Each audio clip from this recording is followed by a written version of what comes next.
You are not God. Only He can create a man and woman. If you think you can, you are defying God's plan. The evil Dr. Frankenstein. Care about riches, not your mental health. Deep dive podcast show.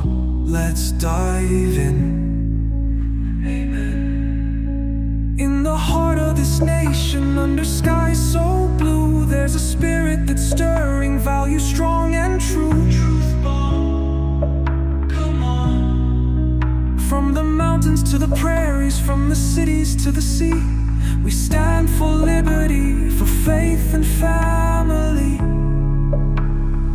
We're diving deep into the heart of what we believe.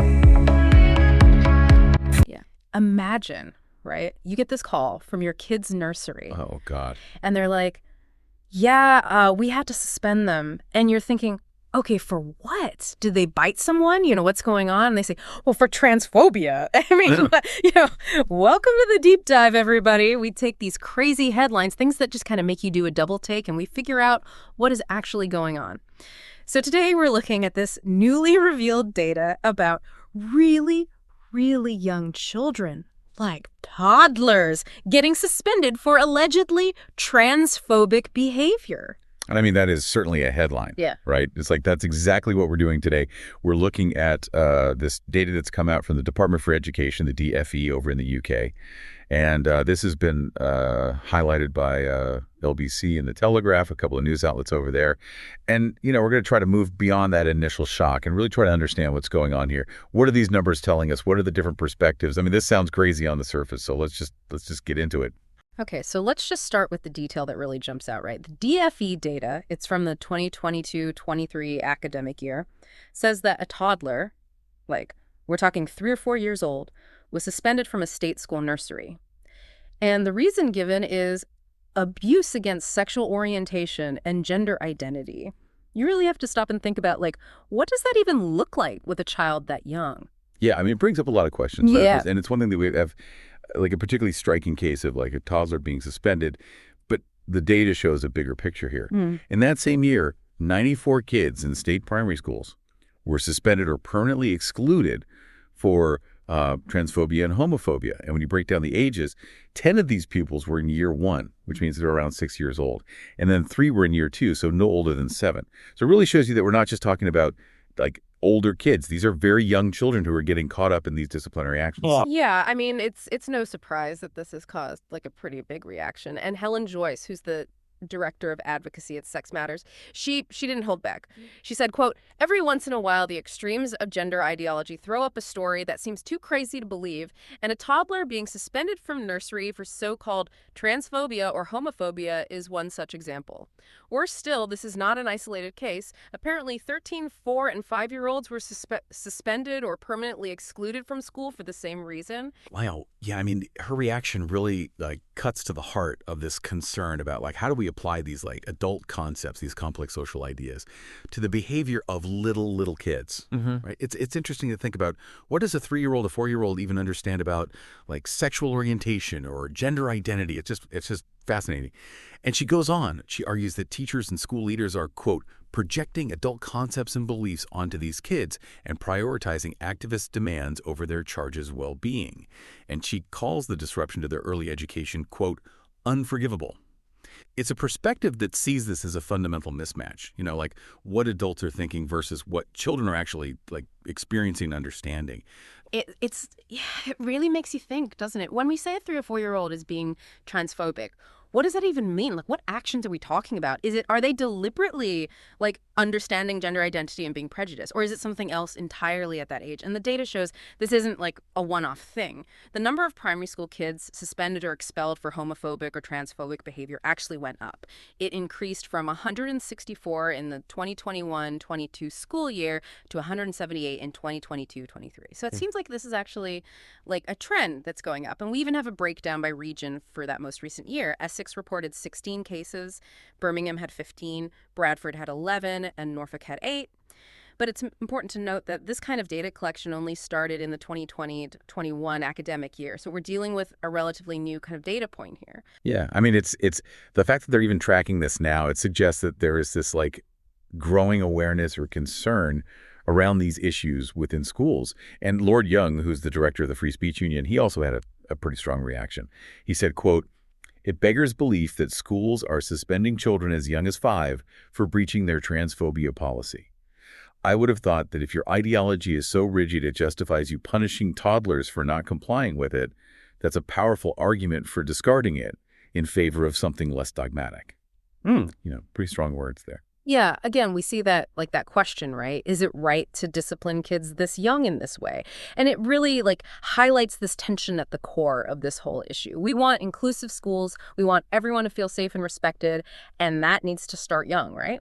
But then you have this other side, this idea that maybe we're expecting too much from toddlers and little kids, and maybe the way we're reacting isn't actually good for them. Yeah, it's like, how do we understand these social interactions? How do we address potential bias in little kids? Yeah.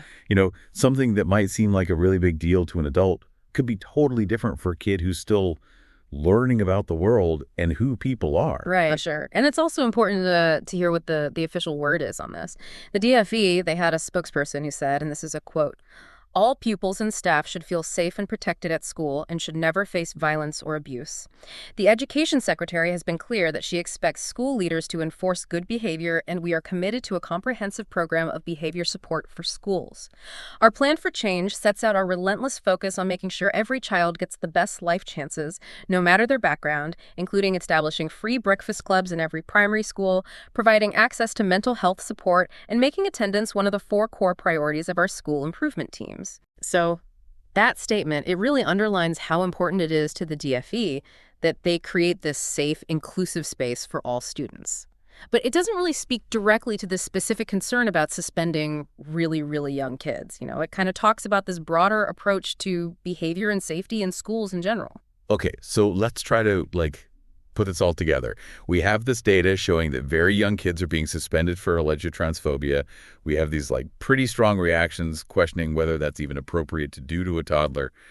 And then we have this official statement that, focuses on the importance of safety and good behavior, but not really addressing those specific concerns. It's a lot to unpack. Yeah. It is. And if we try to connect this back to the bigger picture, it really highlights how complicated it is to try to navigate all these evolving understandings of identity and inclusivity in our schools, especially when you're talking about piety humans, And what we've looked at, these sources, they show us these contrasting viewpoints, right? On one hand, we want to make sure all kids feel safe and respected, which is super important.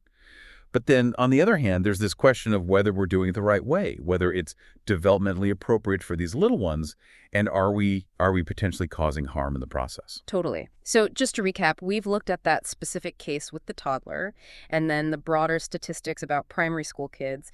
We looked at those critical perspectives from Helen Joyce and Lord Young, who are saying, hang on a second, is this even right to be suspending these young children? And then we looked at that official statement from the DFE that talks about safety and good behavior. So a lot of different angles here. Absolutely. So as you're thinking about this, what really stands out to you? I mean, what are your thoughts on using a phrase like abuse against sexual orientation and gender identity when we're talking about what a 3 or 4-year-old is doing? What kind of behavior are we even talking about in nursery? And how do teachers figure out if a kid that young is intentionally doing something or if they even understand what they're doing? And that brings us to this final thought, right? Young kids are still they're figuring out the world. They're figuring out who they are. They're figuring out how to interact with other people. So how do schools balance that really important need for inclusivity and making sure everyone feels safe with setting expectations that actually make sense for little kids? And what happens down the line if you discipline a child that young in this way? How does that impact their experience in school? It's a lot to consider, right? It's a big, complicated issue. It is. And it makes you think, are we using our adult perspectives to judge what kids do when they're just starting to learn about the world? Yeah. And are we creating schools that are truly inclusive and supportive for everyone, but in a way that actually works for the youngest kids? It's something we all need to think about and talk about. Absolutely. It's a conversation that needs to keep happening. You are not God, only He can create a man and woman.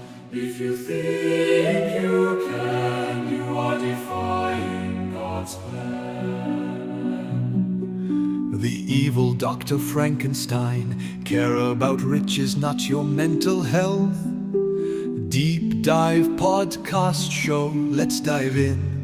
Amen. Quam dementia tua est, spiritus qui venit ad Deo super, orabo prote Deus te amant. A montibus ad campos, ab urbibus ad mare, stamus pro libertate, pro fide et familia